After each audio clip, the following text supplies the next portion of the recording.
Muy buenas tardes a todos y todas las personas que nos sintonizan. Hoy vamos a poner sobre la mesa un tema demasiado polémico, una tragedia que ha estado conmoviendo profundamente a nuestro valle, el Valle de Puebla, y que vuelve a encender precisamente las alarmas sobre la inseguridad que vivimos día a día en nuestras calles. Hablemos de un joven llamado Esteban, es un estudiante de fisioterapia en la Universidad de IPET, ahí en la 24 Sur.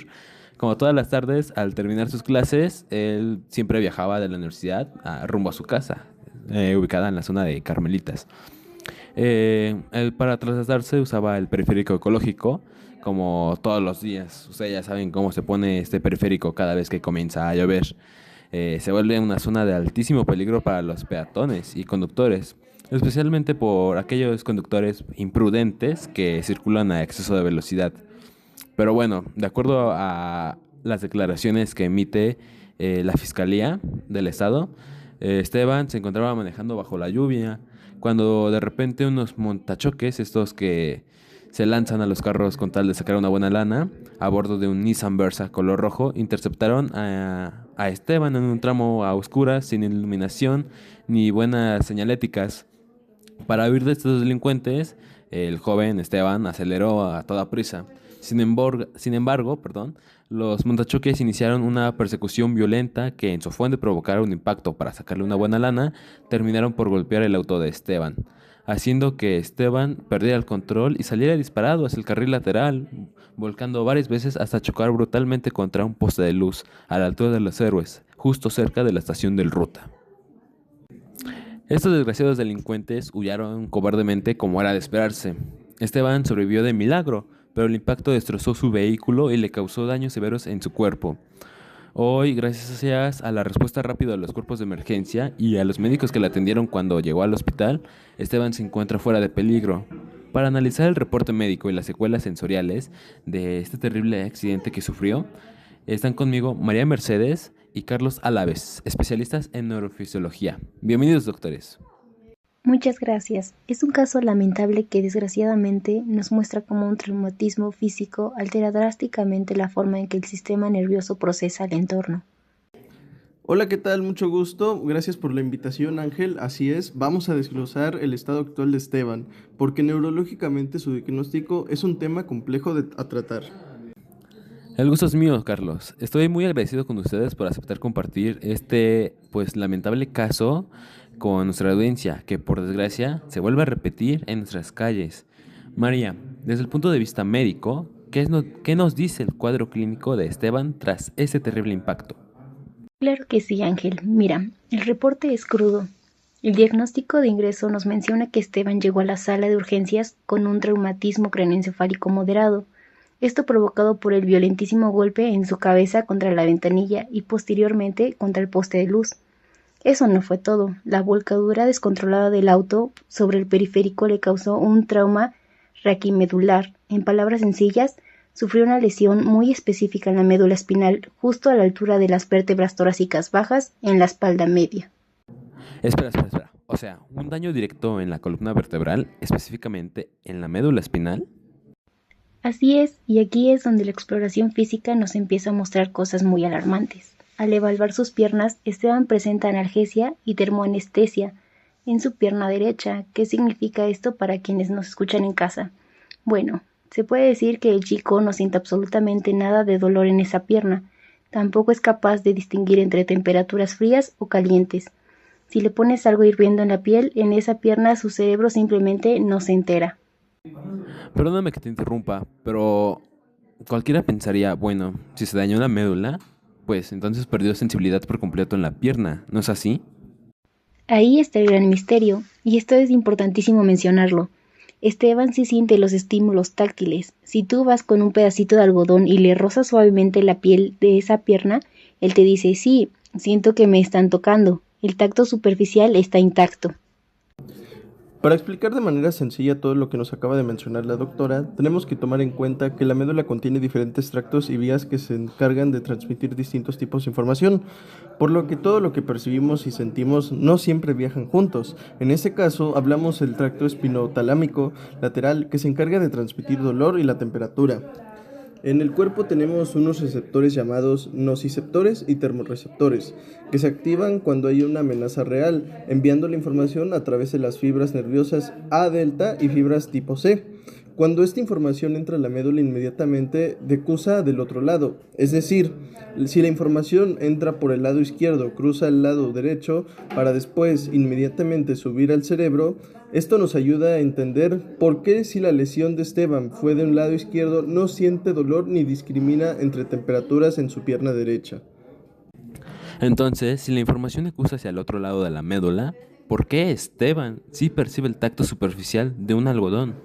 La razón es más simple de lo que parece, y es que información como el tacto superficial, vibraciones, incluso la propiocepción, que es esta capacidad de saber dónde está ubicado tu cuerpo sin verlo, decusan o cruzan mucho más arriba, específicamente en el bulbo raquídeo, pero como la lesión fue a nivel de la espalda media, el tacto superficial se salvó.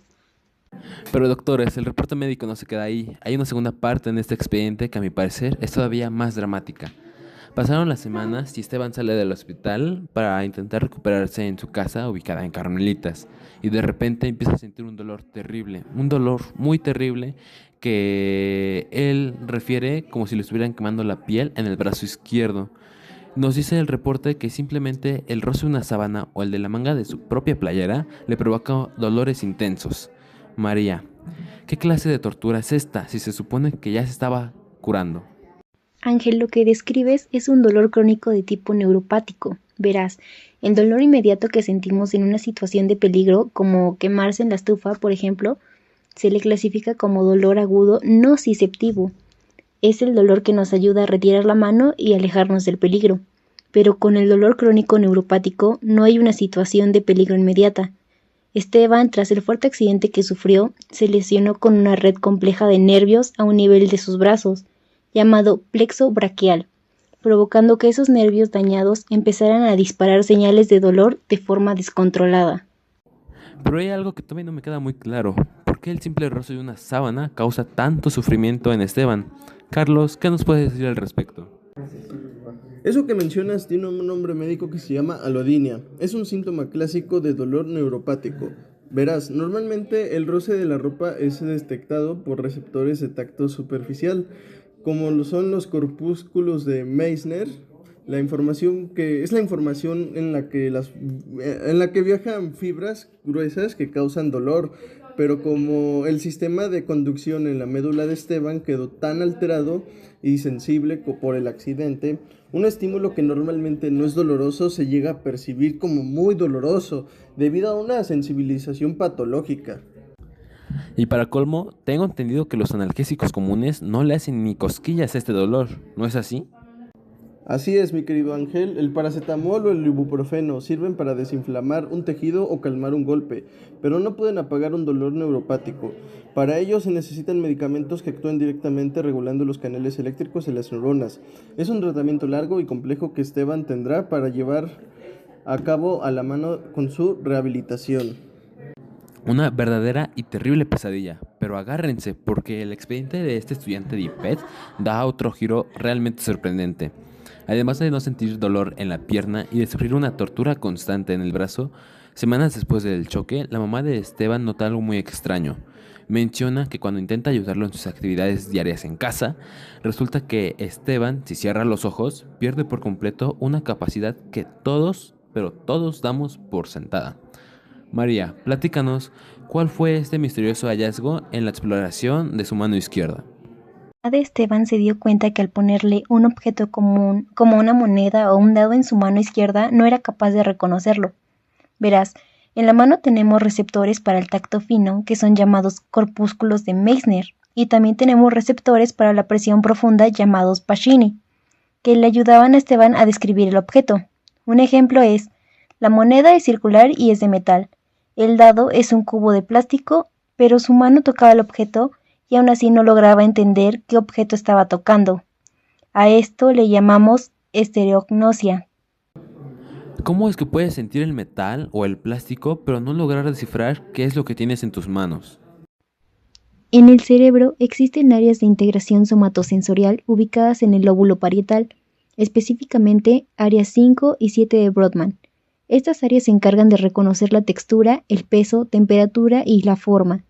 Tras el traumatismo craneoencefálico, estas áreas de integración sufrieron una contusión severa, impidiendo que Esteban pudiera asociar la información que ya tiene del objeto en su memoria, perdiendo esta capacidad de ver la imagen completa. Es sorprendente todo esto es lo que nos cuenta sobre el reconocimiento de objetos. Pero Carlos, ahora me dirijo contigo para preguntarte, ¿esta lección, este accidente tiene algo que ver con que Esteban haya perdido la capacidad del gusto o el sabor por la comida? Por lo que nos cuenta su familia, el chico cayó en una tremenda depresión debido a que la comida ya no le sabía a nada, como si estuviera masticando cartón o unicel. ¿Qué nos dices al respecto? Bueno, Ángel, pues acabas de tocar un punto bastante delicado, y es que perder el placer por la comida no es causa de una lesión en las papilas gustativas en la lengua. Para eso debo explicarte que el sabor por sí solo no existe, sino que es una combinación entre el gusto y el olfato.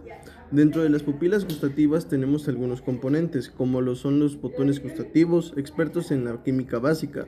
Estos son encargados de darnos el gusto salado, ácido, dulce y amargo y nada más. Exactamente. Perdón que te interrumpa, Carlos, pero el sabor de unos buenos chilaquiles, el mole o del café de las mañanas se debe al olfato retronasal, que sube hacia el techo de la cavidad nasal, dándole el sabor específico a cada comida, por lo que cerca del 80% de lo que saboreamos viene de la nariz y no de la lengua. En el techo de la nariz contamos con el epitelio olfatorio, lleno de quimiorreceptores, o llamados cilios olfatorios. Esta información cruza sobre una estructura del hueso etmoides llamada lámina fibrosa. Cuando Esteban rebotó violentamente en la volcadura, esa zona sufrió una fractura menor dañando al nervio olfatorio, que es el par craneal 1, por cierto. De hecho, Ángel, a esta condición se le denomina como anosmia traumática, es decir, perdió por completo el sentido del olfato. Su cerebro es incapaz de identificar el sabor de los alimentos, de ahí que todo le sepa a cartón. Y qué impactante, de verdad. Escuchar este análisis nos deja realmente fríos. ¿Quién diría que en una sola noche en el periférico de Puebla, unos malditos montachoques imprudentes cambiaran para siempre la vida de ese estudiante de fisioterapia?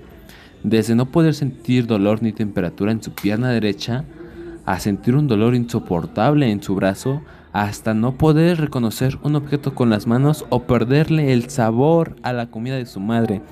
Qué difícil debe de ser todo esto realmente, tanto como para Esteban como para su familia. Doctores, les agradezco muchísimo que nos hayan ayudado a abrir este expediente médico y a entender sobre todo pues todo lo que sucede fisiológicamente hablando detrás de este fuerte accidente que dejó conmovido a la mayoría de los poblanos.